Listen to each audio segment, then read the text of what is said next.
Welcome to the Innovation Junkies podcast.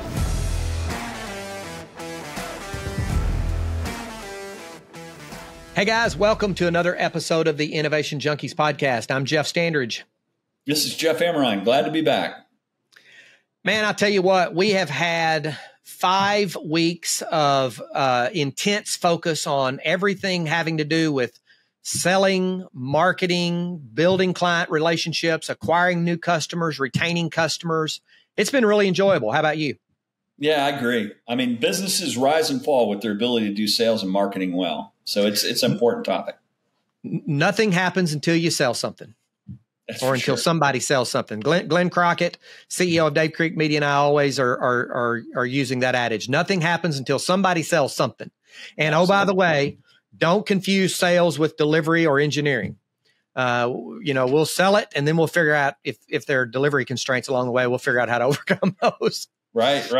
Exactly. Well, I was looking back through our notes and our podcast notes, episode notes rather, and I figured out that there's really about 4 essential skills that I want to make sure that we've touched on them a little bit, but I want to make sure we leave no doubts in the minds of our listeners as to the 4 critical skills that they need to develop if they're going to be a high-performing salesperson. And so I thought that's what we would focus our episode on today, and we'll close out this series on sales and marketing. How does that sound? It sounds great. And the 4 things that you're going to cover are also a way to set the right expectations if you're hiring new salespeople, right? I mean, that's right. The 4 essentials that they have to be good at.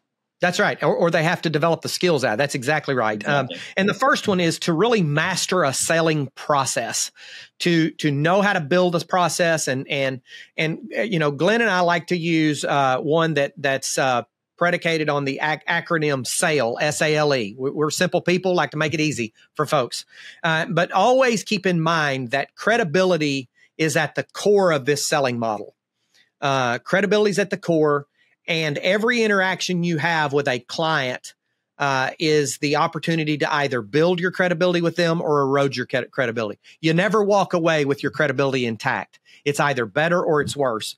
And so this selling model that we use, SALE, is you start with building a relationship, and that accounts for about 40% of the selling process. So start with building a relationship. The second one is assessing the client pains, issues, and needs. So really developing a really good mechanism or methodology to go about understanding and assessing the client needs, pains, and issues. And that's about 30% of the selling process. Then once you assess those needs, you lay out a solution that maps back to those needs that the client confirmed with you that he or she had. And I laid that out, I believe, in the first episode in this series about how to get the client to affirm for you or confirm for you the issues that you've uncovered. You lay out a solution and you tie it back. This is what you told us was your issue number 1, and here's how our solution addresses that. And that's about 20% of the selling process. And then the last part of that is the E, which is you end by asking for the business.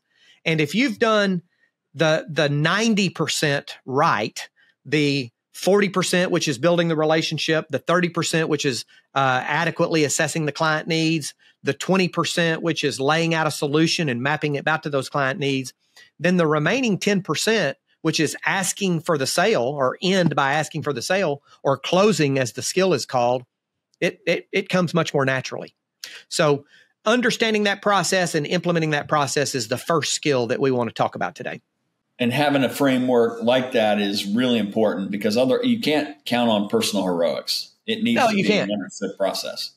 Glenn and I had a salesperson in common that we had worked with over the years, and he said, he made a comment one time about Glenn likes to talk about that the battle is won in the preparation.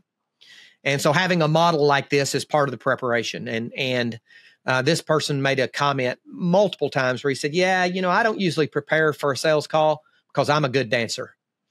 And that was kind of a reliance on personal heroics that, it might work 1 or 2 times, but it will get you in the long run. No doubt. No doubt. There's some belief or assumption on people that aren't very good at it that they can count on charisma or the gift of gab or just interpersonal. And it still has to be a scientific process you follow if you want to be successful. That's right. That's right. So the second skill that I want to talk about is this skill of qualifying prospects, and having the confidence and the comfort to ask questions of your prospect that help you determine, are they qualified or are they not? And one of the things that I will tell you that goes into building relationships, but also helps you in the qualifying process, is that you as the salesperson should really not be talking the majority of the time. You should be asking open-ended questions that gets the client talking. The person who's asking the questions is the person who's controlling the conversation, not the person who is speaking. And so understanding as a salesperson that you shouldn't be running a PowerPoint pitch in every meeting that you have. You should really engage in a dialogue where you're asking open-ended questions. And oh, by the way, while you're asking those diagnostic open-ended questions, you should also infuse into that these qualifying open-ended questions as well. And we like to use another model called NAME IT, N-A-M-I-T, name it. And N is need. Assessing during your diagnostic open-ended questioning, does the prospect have an urgent business need or an urgent business problem? And do they have the associated pain and discomfort with that leads you to believe that they will take action with your solution? So do they have a need? And if you can't ascertain that they have a need, you would be much better off not trying to sell them than trying to press on through and sell them anyway, because you'll end up with an unhappy customer, somebody you'll lose, and somebody who'll probably take one or two customers with them. The second one is authority. Is the person with whom you're speaking authorized to actually make a purchase decision? If not, you're not talking to the right person. Do we know the decision maker? Do we know who they are? Are we in direct contact with the decision maker, or at least a high-ranking influencer with that decision maker? We talked about a few episodes ago, having that champion within the organization. Number 3 is M, money. Do they have the money? Do they have the money? Does the prospective client have the adequate budget for our products or services? And do they have the ability to spend that budget? In other words, if you're coming up on the end of the fiscal year and they have no budget, but they might in the early on in the next fiscal year, do you need to kind of manage that process effectively? So do they have a need? Is the person with whom you're speaking, does that person have the authority? Do they have the money or the budget? Number I, do they have the intention or the interest in doing business with you? Is there a solid reason for you to believe that the prospective client has a good intention or at least a significant interest in actually moving forward with you? And you need to ask some questions relative to that during your diagnostic phase. And then finally, timing. Do we know a time frame in which they will need a solution, or a time frame that's reasonable and acceptable to them? And is it also reasonable and acceptable to us? And what are the next steps, the clear set of next steps or key actions that actually progress that timing or progress the actions toward that timing? So name it: need, authority, money, intention or interest, and timing. Those are critical questions that you need to get answered during your discovery phase to make sure that you're not wasting time dealing with clients that really aren't qualified and aren't going to be qualified. And this type of process is a more efficient use of your time as a salesperson, the organization's time, and your potential client's time. You're not wasting time aggravating a bunch of people that ultimately are not going to be qualified. That's right. There's no harm or no foul in being told no by a client. The harm or foul is being told no after you've spent 3 months in the sales process with them. And so we like to use this concept of red light, yellow lights. You know, if red light, yellow light, green light, obviously, you know, what happens when you come up on a yellow light as you're driving down the street? I ask the question, what do you do when you come up on a yellow light? People say, oh, we slow down and proceed with caution. I said, no, you don't. You hit the gas. You hit the gas. And that's exactly what we do in the selling process as well. We don't slow down and proceed with caution. We hit the gas and hope they don't actually bring it up.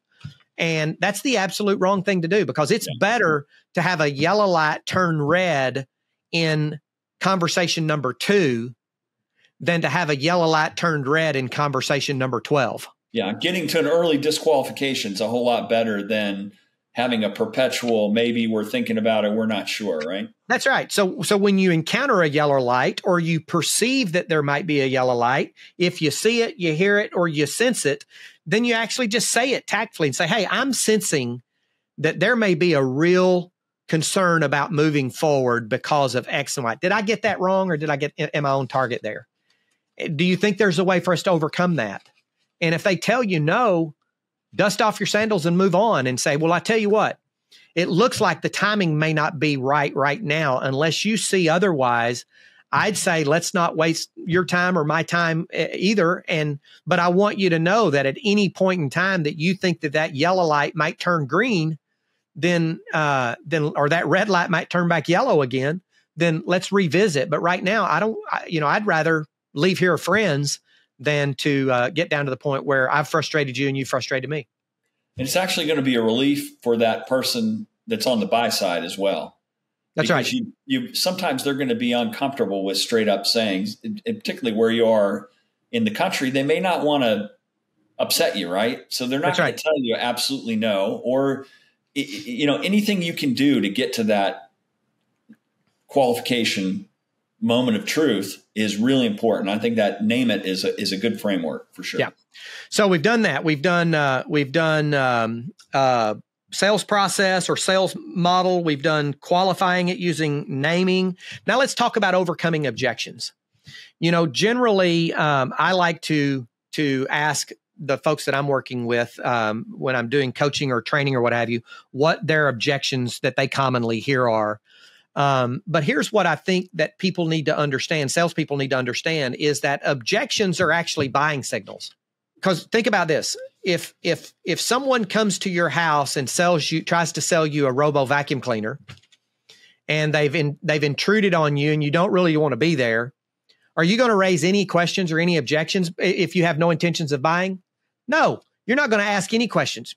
And I used to tell that to my wife, don't ask any questions. You're just prolonging the inevitable. Let's get them out of here. They just go away quietly and they'll let you finish. I say, okay, well, we'll think about it. You as a salesperson should try to draw out as many objections as you can, because they are actually buying signals. They are actually the prospect saying to you, I am interested in what you have. And if you can help me overcome this challenge or this question or this obstacle that I have, I'm going to be much closer to buying than I am right now. And so one of the objections that I tend to hear is, well, the price seems to be too high. I like to always counter an objection with another question.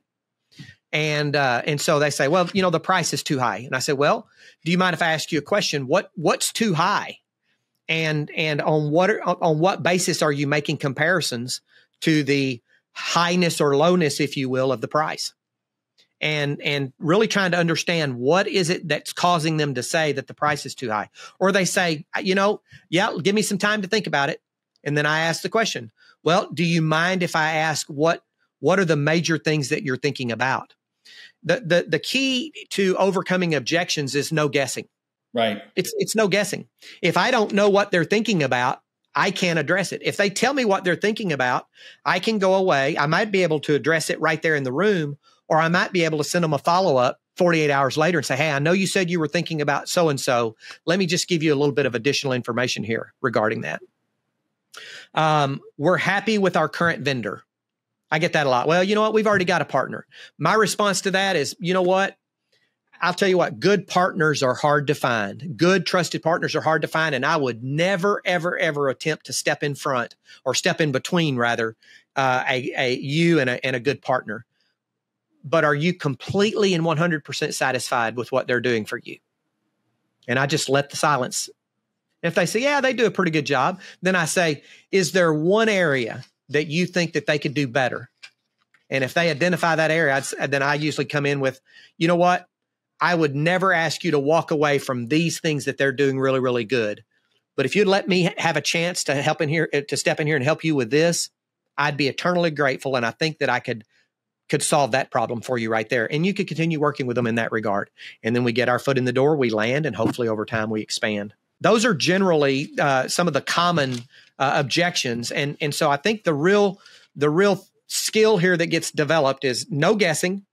And number two, anticipate ahead of time what are the objections that you and your salespeople in your business hear relatively commonly, and go ahead and craft responses for those, and train all of your salespeople on those responses.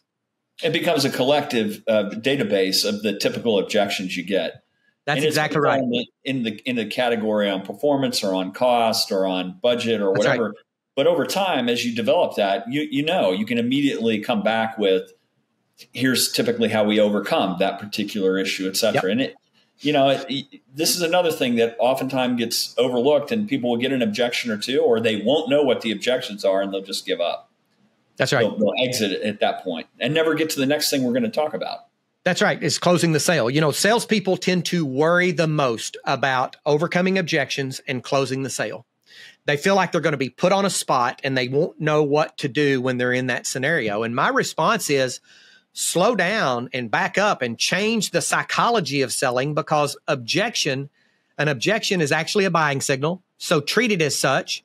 Back up, ask them a question. Don't guess on what they're objecting. Ask them a clarifying question to understand what their objection really, really is.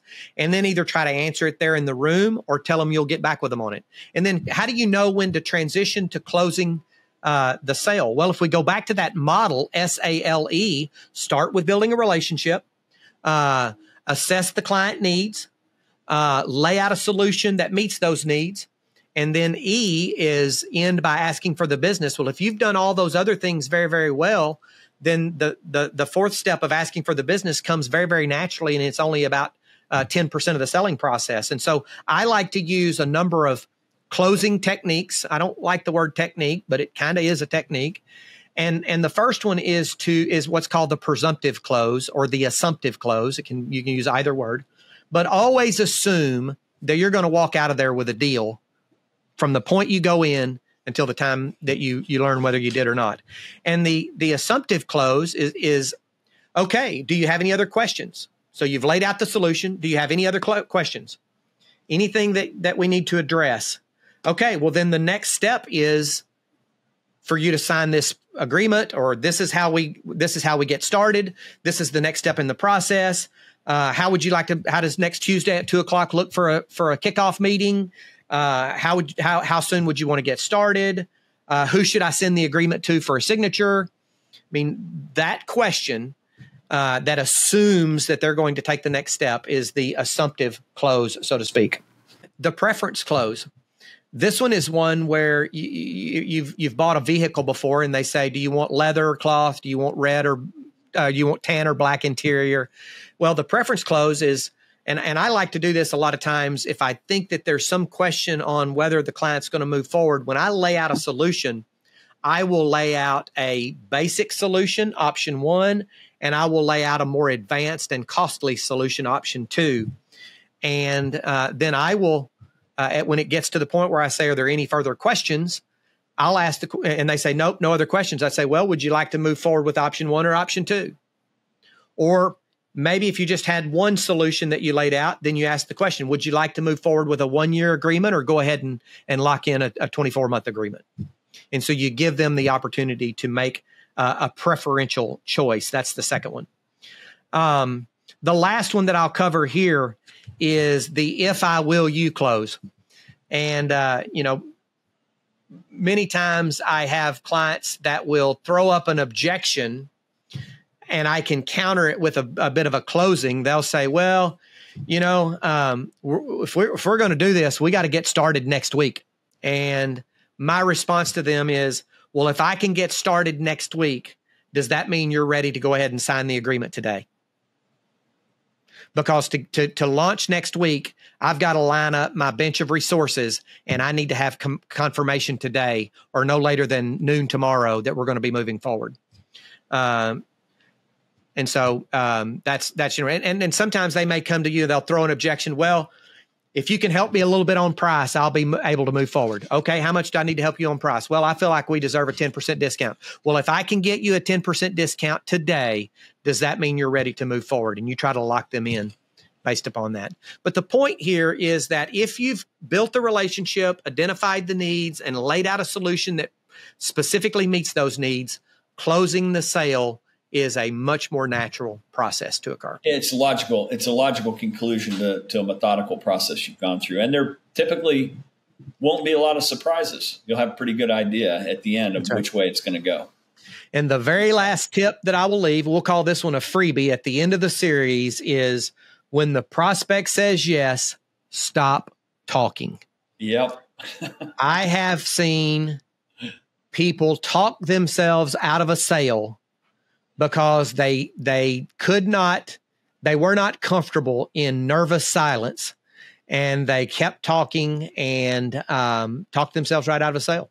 Yeah, and you do that a couple of ways. You volunteer information that's not relevant, that raises new objections, or you plant the seed that maybe I don't want to spend a lot of time with this person because they don't know when to shut up. That's right. That's exactly right. And either one of them can be negative. That's right.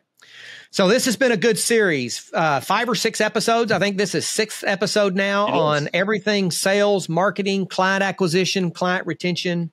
Good stuff. I hope it's been beneficial to our listeners. I'm confident that it will be, and would love to answer any questions that you guys have. Hit us up via innovationjunkie.com. Sounds good. We look forward to hearing from all of you. This has been another episode of the Innovation Junkies podcast. We'll talk to you soon. See you next time.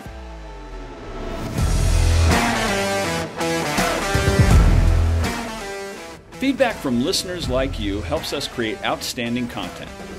So if you like this episode, be sure to rate us or leave a review.